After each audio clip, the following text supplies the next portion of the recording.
Now let's start with the top story, where the winter session of the parliament kicks off today under intense political heat.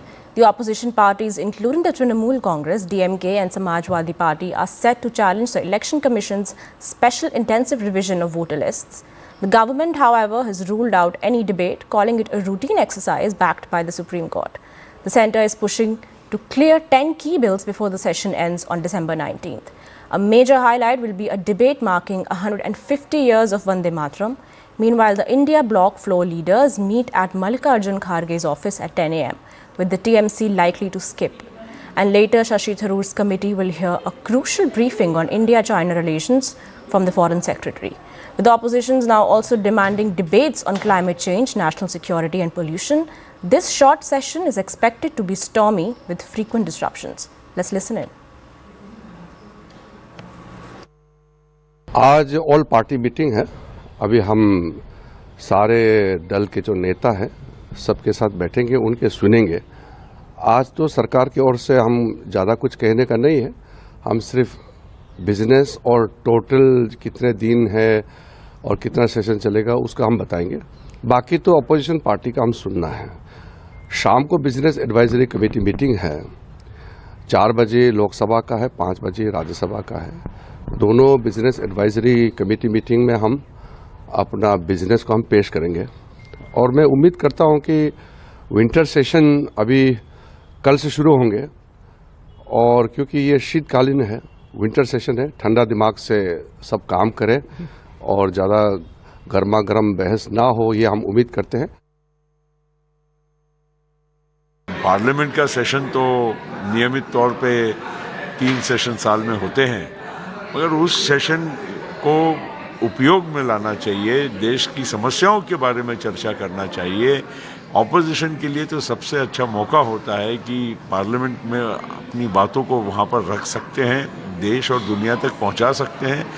दुर्भाग्य है कि पिछले कई सेशनों से खास करके कांग्रेस पार्टी और विपक्ष के लोग हमारे उसको उपयोग न करते हुए केवल शोर शराबा करके पार्लियामेंट कैसे बंद हो और वो न्यूज़ बने, अपने मुद्दों को रख के वो न्यूज़ नहीं बना पाते हैं, क्योंकि ऐसे मुद्दे ही नहीं हैं कि जिससे लोगों को ये लगे कि कुछ सरकार ने गलत किया है।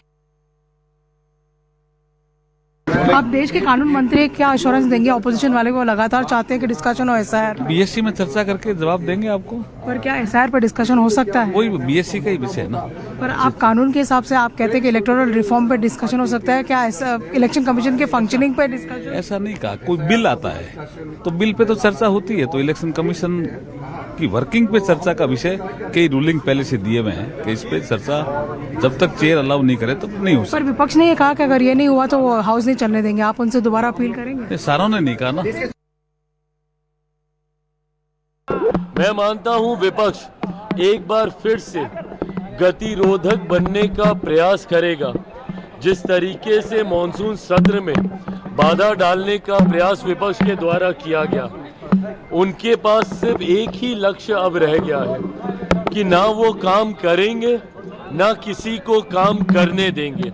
इसी भूमिका में विपक्ष बिहार में भी और यही भूमिका में केंद्र में भी विपक्ष ना काम करना है ना काम करने देना है, ये सोच गलत है विपक्ष की।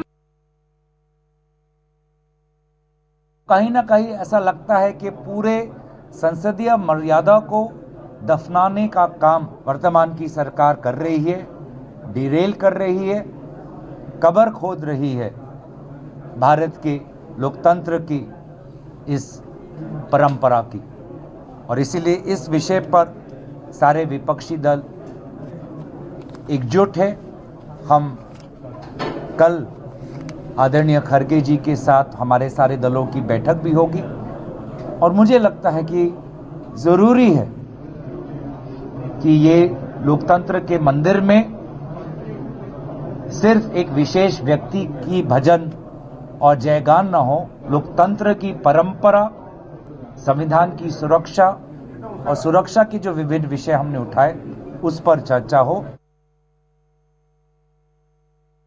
You see, as far as the Biju Janata Dal is concerned, as directed by our Honorable President Shri Naveen Patnaik ji, there are several issues we'll be taking up in the coming session. Unemployment, price rise, inflation are key issues that are affecting the country. Demand for special category status for the state of Odisha. We are also going to raise issues relating to the deteriorating law and order situation in the state of Odisha, rising crimes against women and children in the state of Odisha, corruption that is happening in the state of Odisha, like the police recruitment scam, which is being investigated by CBI. Nuapada by-elections in Odisha saw large-scale irregularities and discrepancies of how votes were completely given a by various factors under the nose of the Election Commission by the ruling party in Odisha, the BJP. परंपरागत रूप से जो बैठक होती है सर्वदलीय, निश्चित रूप से जब देश का लोकतंत्र खतरे में हो, लोकतंत्र की हत्या की जा रही हो, वोट चोरी नहीं अब तो डकैती हो रही हो, तो वो मुद्दा उठेगा। देश के अन्य हिस्सों में आतंकवादी गतिविधियां तो अपनी जगह, पर दिल्ली में जब ब्लास्ट होने लगे, बहाली का मुद्दा हो जम्मू कश्मीर के लोकतांत्रिक अधिकार का, और मोदी जी की विदेश नीति तो उतनी ही भटक गई जितना खुद मोदी जी भटके हुए। उन्हें मालूम ही नहीं होता कब वो सोवियत रूस, कब यूनाइटेड स्टेट अमेरिका, कब चीन के साथ क्या बात कर लेते हैं। कई वर्षों से अब देख रहा हूं, फिक्शनल चीजों पर बातचीत बहुत होती है। चुनाव तक में जनता के मौलिक मुद्दे गायब कर दिए जाते हैं। उम्मीद करेंगे कि सरकार चुनाव के आगे जाके सोचे कि क्या आय की असमानता विषय नहीं है चर्चा के लिए, क्या जीडीपी का ग्रोथ स्टोरी जिसकी बहुत चर्चा हो रही है, क्या वो दैनंदिन की जिंदगी में अगर नहीं दिख रही है तो क्या उस पर चर्चा न हो। एसआईआर को लेकर के लोगों के मन में जो चिंता है, तो इन विषयों पे एक व्यापक चर्चा मैं समझता हूं कि बेहद आवश्यक है। अन्यथा संसद को सिर्फ एक म्यूजियम नुमा इमारत के रूप में ना देखा जाए। मैं उम्मीद करूंगी कि जो आने वाला सेशन है एक प्रोडक्टिव सेशन होगा, जिसमें इम्पोर्टेंट जो मुद्दे हैं, देश के मुद्दे हैं, उस पर चर्चा होगी। मैं मानती हूँ सत्ता पक्ष का एजेंडा होता है, साथ ही साथ विपक्ष भी एक एजेंडा लेकर आती है।